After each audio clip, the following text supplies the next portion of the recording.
I saw that there was great benefit in being a female in law enforcement. Anything that you could think of, we have it here.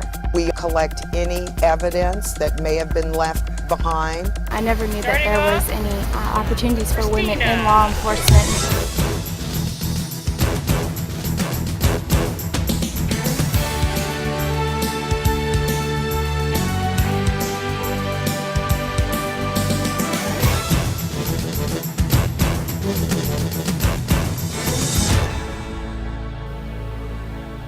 Welcome to the special edition of City Beat. I'm Kristen Simoes. Traditionally, law enforcement was a man's job, but now many women have devoted their lives to this profession, finding it both demanding and rewarding. Over the past 4 decades, women have charted a course for themselves in the Sacramento Police Department. It's been a long road, but one worth taking. It was still a real novel thing to have women in law enforcement.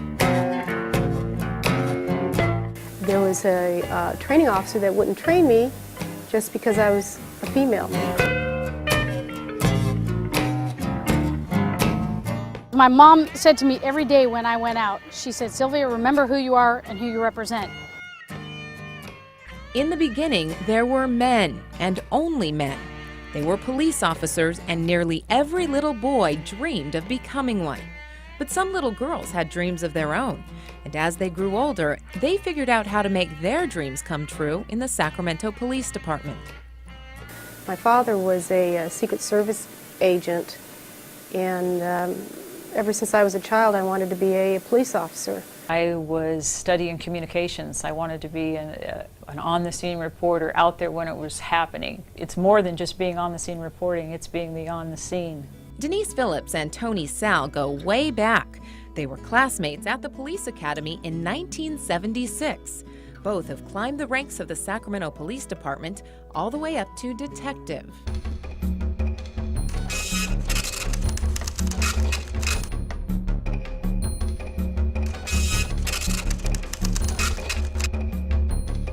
Sylvia Moir's career path has taken her into management. She's a lieutenant and a watch commander. I went on a ride-along with an officer from the Sacramento Police Department, and it was one ride-along that changed my life because at that moment I knew I not only wanted to be a police officer, but I knew I wanted to work for the Sacramento Police Department.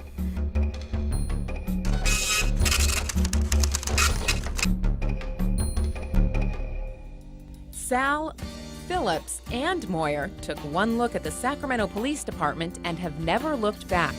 But while they represent the present for women, the department is working hard on its future. Renee Mitchell recruits for the Sacramento Police Department. Dee Tyndale teaches at the Police Academy. The future this day has taken the form of a diverse group of criminal justice students who might have an interest in police work. For females that are planning to join but are intimidated or are afraid, what advice do you give to those females? We have a lot of physical arrest control techniques that we learn in the academy. Do you need to be a strong bodybuilder to do them? No, it's not a strength tactic as much as it is a manipulative one. I would rather have the tiniest person on the department, who is male or female, show up and help me with a call and to, get everybody calm and get it handled than anybody else. I can remember one call. I had a male officer as a partner, and he and I had worked together for about 2 years at the time. And we went to a home where the suspect had beaten his girlfriend with a bat, and it was a terrible scene. We walk up to the call to help, and instantly the man says, "No woman's gonna touch me." And I thought, wow, it almost took me aback. I thought, I'm a police officer. What are you differentiating me from my male partner for? But I had 2 choices at that point. I could either test it and try to assert myself as a female police officer and have this man fight us, or I could give in a way that I was supporting my partner in arresting this subject. And I chose at that time to allow my partner to make the arrest. About 6 months later, we had a call to the same gentleman's home, and he was breaking out all the windows of this apartment complex with a bat again. And when I saw his name, I instantly remembered what occurred before. And I thought, he really does not like women, whether it's a cultural issue or whatever. He doesn't like women at all. And I looked at the 2 other officers that were going with me, because I was a solo officer that day, and it was 2 other female officers. So 3 female officers walk up to this house, and here he is with a bat, and he gave us a couple expletives and said, effing women, I can't believe they sent 3 of you. And it ended up, I said, Christopher, you and I have gotten along before. Let's talk about this. And he threw down his bat and he tried to take us on. And we ended up wrestling him to the ground as all the neighbors cheered for us and knew how much he hated women. They were cheering and saying, "You go girls, way to go girls, Sacramento Police Department women, way to go." And we ended up taking him to jail. How has being a female officer worked to your advantage? If I'm having a confrontation with the 6'4", 240-pound guy, he knows he could beat me up. He knows he can. I know he can. So there's no reason for us to puff out our chests and see who's tougher, because we both know who's tougher. So for me, I don't try to pretend I'm tougher than he is. I could be coy, I could be nice, I could be totally gentle, and he's going to do what I want him to do, whereas I don't have to prove how tough I am. I saw that there was great benefit in being a female in law enforcement as well, because you were able to do some finessing with the citizens. You were also less threatening, I would say. Even in uniform, you were less threatening.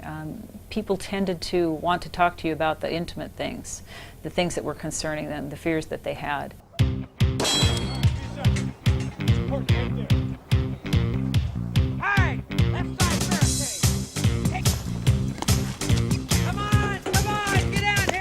What police departments now see as an added strength was not always viewed that way.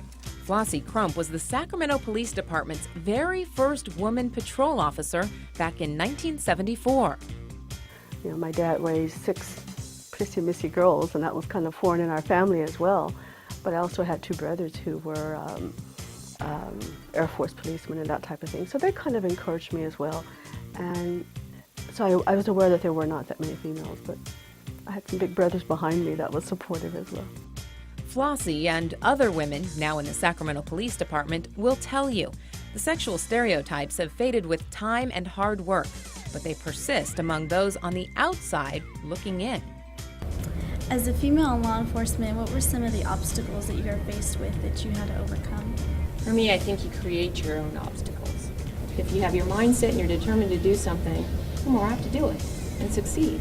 I was actually nominated and selected as Officer of the Year, and that was the first time a woman had been given that distinction, and so that was a highlight of my career, and I really appreciated that. And it took a lot of heat off of me, because I then felt like I could not worry so much about what people thought, but just do the very best that I could do. For these women, working for the Sacramento Police Department is very rewarding, but police work can also be intense and life-altering. I think I'm pretty nice. I'm pretty approachable, so much more than a 6-foot aggressive police officer.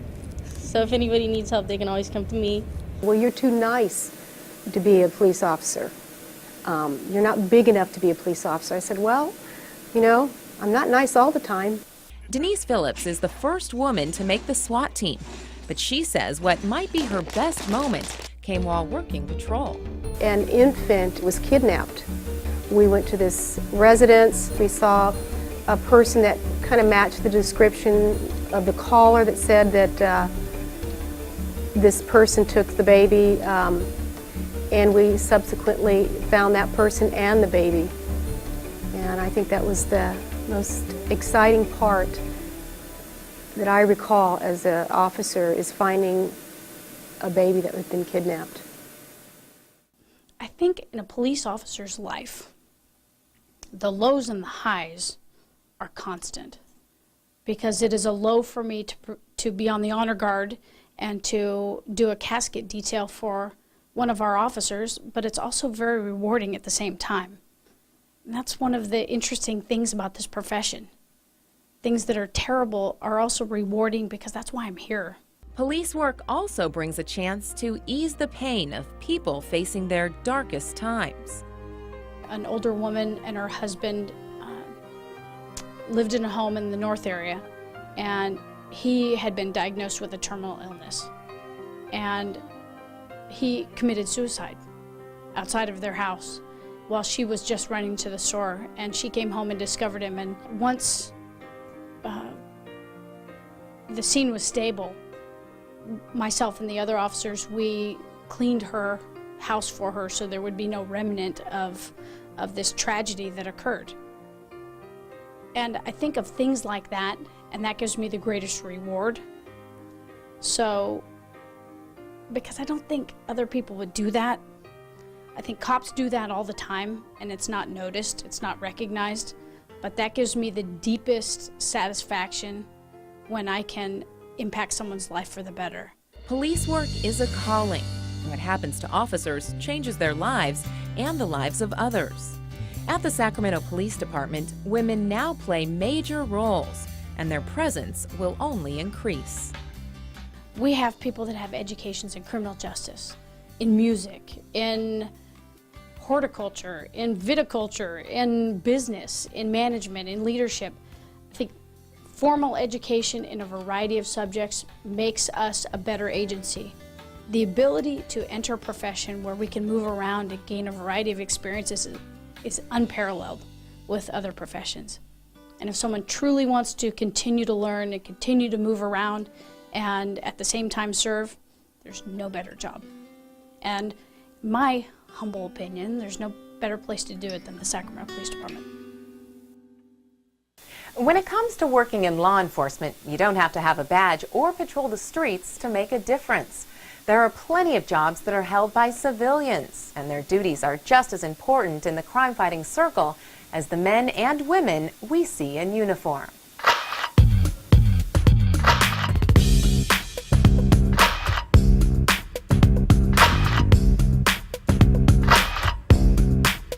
Meet Deborah Moland, a real-life crime scene investigator. Her official title is Forensic Identification Technician, which makes her the person who deals with the details of the crime. While a patrol officer may be involved in the search for a criminal, she's searching for any evidence that's left at the scene. In a burglary, we just go and we dust for fingerprints, try to find the way the person got in, go through, try to dust the places where he may have touched. When it comes to a homicide, there's a lot more involved. We document the scene through photography. We also collect any evidence that may have been left behind. Evidence that could include anything from examining gunshot residue to videotaping the crime scene. In this case, the bruises and black eye seen on this victim are the evidence. The tool for helping to gather and eventually to solve the crime, a camera. But the job entails more than an eye for photography. Aside from a degree in criminal justice, Moland has spent 360 hours in training for crime scene investigation. Training in photography, recognizing fingerprints, processing evidence for fingerprints. We use different chemical processes for evidence. We also went through fingerprint pattern recognition and how to recognize what type of print you have. Once the evidence is gathered, those fingerprints go to the latent unit. This is still part of the forensic identification section, but these specialists take the fingerprints, one of the strongest pieces of evidence that crime fighters have to work with, and try to match them with suspect fingerprints. No two people on this earth will have the same fingerprints, and that includes palm prints and footprints as well. Even identical twins will not have the same fingerprints, and that's the basis for what we use when we make our comparison identifications. Those who study latent prints, like Candace Diaz, look for what's called the friction ridge detail on the joints and palms, even the soles of feet, to compare against hand or footprints left at the scene. When an identification is made, the comparisons will end up in court as people's exhibits, and Diaz will be called in as an expert to testify. It's truly a science, and one that's evolving thanks to technology. We've developed through scientific research new chemicals and procedures to develop fingerprints off of different kinds of items that we weren't able to do before. And computerization has helped too, to enter fingerprints into databases and then have them come back with candidates for us to examine. While fingerprints are sent to the latent unit for further examination, they're also sent here to the property department. This is where all evidence found at a crime scene, from shotguns to power tools, are held. But it's not just evidence that's kept in these lockers. It's personal property, safekeeping, found property. We have a lot of innocent citizens that have lost their property, and someone else might have found it, or an officer might have found it, and they would book it in. And that's where Yolanda Adriano comes in. Her job is to book evidence as well as store and preserve it for a future court date. It's not as simple as it may seem. Thousands of items come into the property department each year. Everything from generators to refrigerators to couches, clothes, handguns, anything that you could think of, bikes, we have it here. When an item comes in, it gets a tag that corresponds with the report number and is scanned into the computer along with its storage location. Depending on what the item is, it's then placed in a space-saver unit, refrigerator, freezer, or on a shelf. If an officer comes in or a detective, he would have a report number, and we would go to our computer system and find it that way. And it would give us the location, and we'd go back there and retrieve it. It's a hands-on job that Adriano says is never dull. She's handled evidence from the infamous F Street boarding house murders and has had everything from guns to skeletons to bodily fluids checked in. The former hairdresser says it's a career she found while looking for something more stable, something with better pay and benefits. I looked into the police department, and it had everything I wanted, and I didn't realize I was going to like it so much. So I've been here 15 years. Another 15-year veteran, forensic artist Barbara Anderson. So what does an artist have in common with a police officer? A lot, when they're both working to find the face that fits the crime. Usually a crime has happened and somebody witnessed a crime or somebody was the victim of a crime. And the detective has asked me to, draw a sketch from the person's recollection. So usually I'm sitting down with the person and asking him some questions and basically having them tell me what this person's face looked like. And we draw it from there. It's part artist, part master of communication. Anderson often has to help a victim retrace the crime and recall a face they would rather not see. I try to take people back to that particular moment, and I try to have them envision it from the eyes of somebody standing next to them. So they're not feeling the pain, they're not feeling the fear, and they can see it actually from an objective standpoint. This usually helps them free up their mind, and they can start talking about the specific features and not feel threatened to themselves. Anderson had always been an artist at heart, but it took some additional training. I went to the FBI Academy and attended their facial imaging program, which taught me basically how to draw these pictures from people's memory, something that I never had to do before, because I could draw faces from somebody sitting there like you're sitting there in front of me, but I never had to do it from somebody's recollection. So we covered that, and we covered skeleton reconstruction and post-mortem reconstruction and aging and interviewing, and it kind of opened up the doors for all these different avenues of composites that I never knew. From crime scene investigation to working with latent fingerprints to filing evidence and even creating composite sketches. These 4 women are all civilians, not sworn officers, but each one plays a very important part in the fight against crime. The most rewarding thing I find is when I go to court and I testify and the bad guy is found guilty. That makes it all worthwhile. Did you know there are 720 Sacramento police officers and only 87 of them are women? It's a statistic the police department is convinced they can change with help from a few good women who are looking for a good challenge.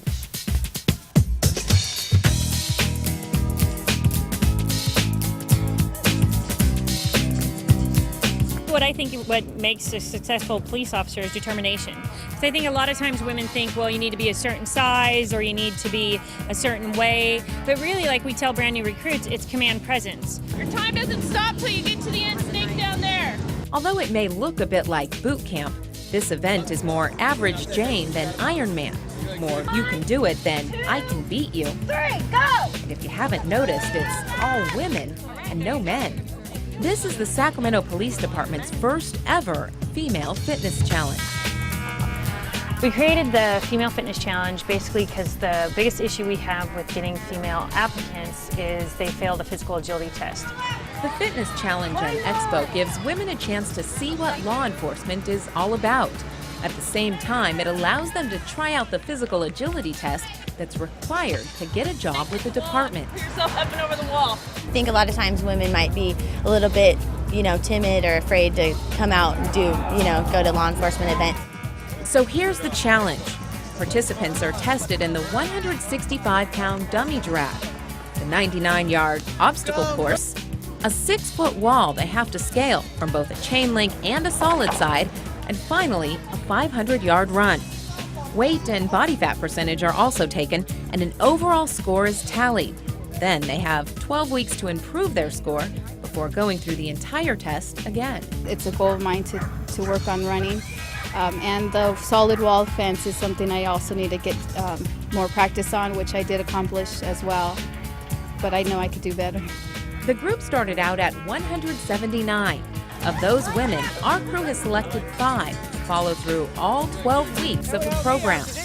You just saw week 1. Here's what the ladies had to say 7 days later. I was sore for about 3 days after last Saturday. Couldn't even play with my daughter. Couldn't do anything. The lunges were the hardest because you just had to keep going and going and going and going. Seemed like they were never going to end.